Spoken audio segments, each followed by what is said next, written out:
apples dito sa harap. Itong ating biscuit, ayan, kulo na siya. Ating mga chichirya.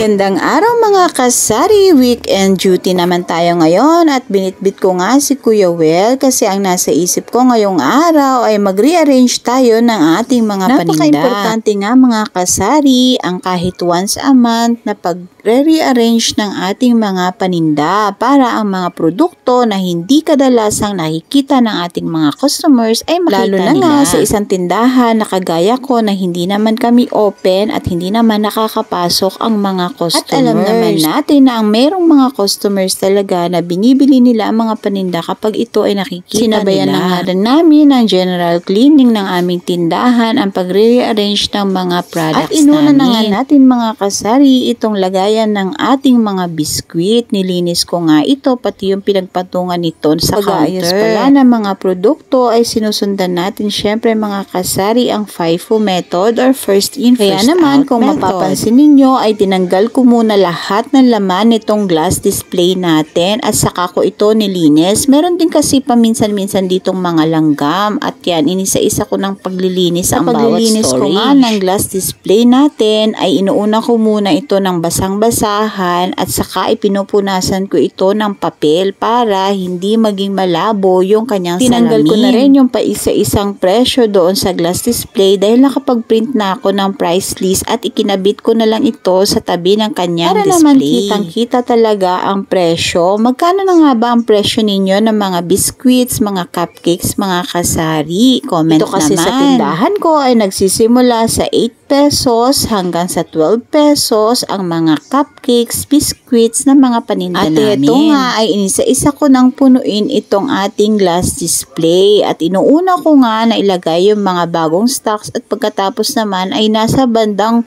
hulihan ang mga lumang stocks para ito naman ang unang maibigay sa customer kapag may bibili. At napuno nga natin itong ating glass display para maganda talaga siyang tignan. Inayos ko na rin ang laman ng mga tabs kasi may mga biscuit na hindi nakasya doon sa ating glass display at ilagay ko na lang sa clear tabs. Kayong mga kasari, sinusundan nyo rin ba ang FIFO or first in first out method sa pag-a-arrange ng inyong mga paninda?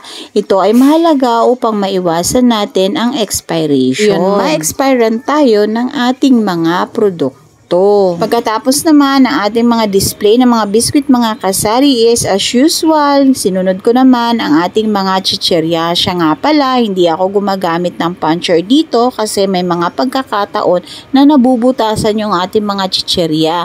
Imbes na naman, ang ginagamit ko na lang mga kasari ay blade. Pero syempre dapat naman doble ingat tayo para hindi tayo masugatan sa blade kasi sa blade diretso lang ang hiwa. Tulong ko nga pala dito si Kuya Wewel sa pag-aayos at siya naman ang in charge sa mga beverages. Ang strategy naman ni Kuya Wewel sa pagdi-display ng mga beverages ay tinatanggal niya ito sa plastic at ang sabi niya kasi ay mas magandang tignan sa display kapag hindi naka-plastic ang mga beverages.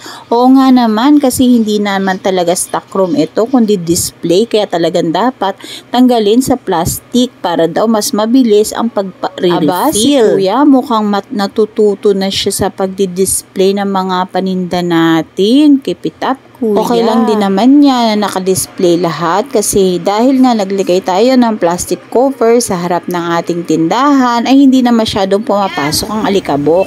Break time muna tayo. Bye. Kanin. Tuna.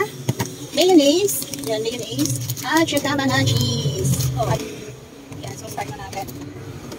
At dahil nga nagutom na kami ni Kuya sa pag-aayos, ay nagyaya na ako na kumain na kami. Hindi ko alam kung ano itong mga ginagawa ko na to, pero ginaya lang namin to sa mga napapanood namin. First time nga lang namin tong itry at talaga naman palang napakasarap nito. Dahil nga winner sa panlasa namin ito ay tsak na mauulit itong paggawa namin ng ganitong klase ng pagkain. Comment nyo naman kung alam nyo ang tawag dito.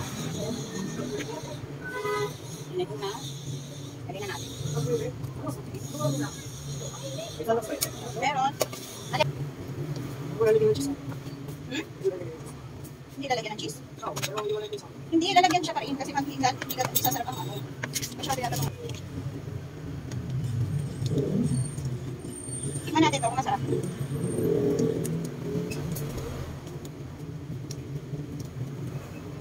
Daming nabili.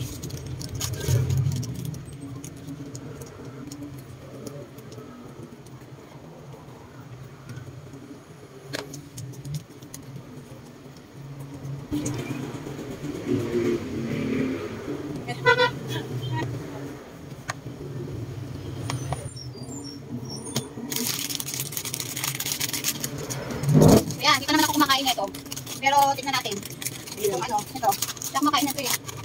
Pero tingnan natin kung anong lasa. Tingnan ko kung anong lasa. So, hindi ako naman mamasama. Ha? So, hindi ako naman. Parang itong linis eh. Kaya kaya tayo ba?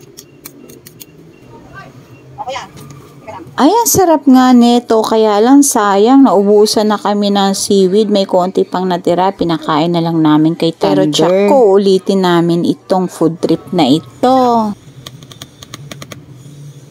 Parang ano? Parang kumakain ako ng dilis. Anong dilis pala ito kuya?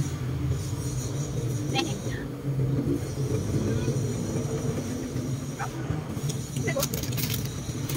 Ano na gulat ako?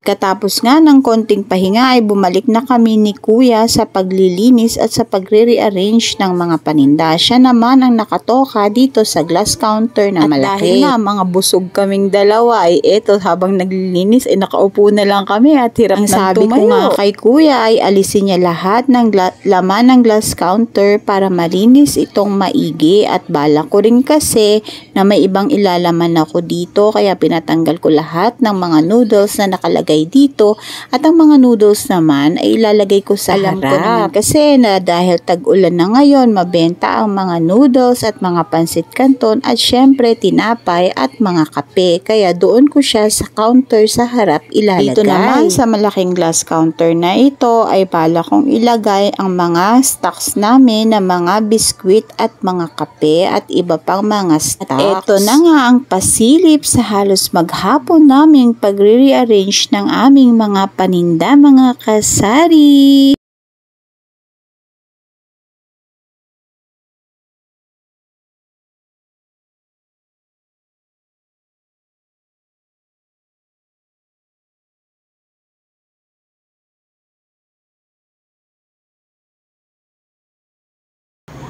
Kuya, yan po ang aming tendero.